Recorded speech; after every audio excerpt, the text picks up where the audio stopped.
Men ötkende Ulukman akenin bir kempirin balasını ayıktırgan jönünde aytıp berdim elem.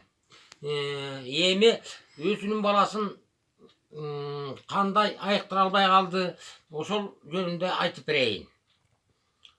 Ulukman ake içinen oylonуp, oy men деле кыйын дарыгери болгон турбайбы, Allah Taala meni ушундай яраткан турбайбы деп içinen ойлонуp койгон экен.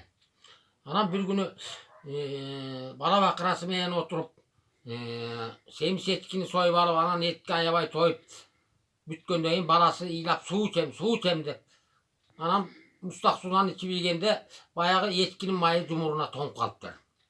Arı çurkayıp, beri çurkayıp, oşontup aylası ketip Ulukman balası menен koşa aytışıp kalat.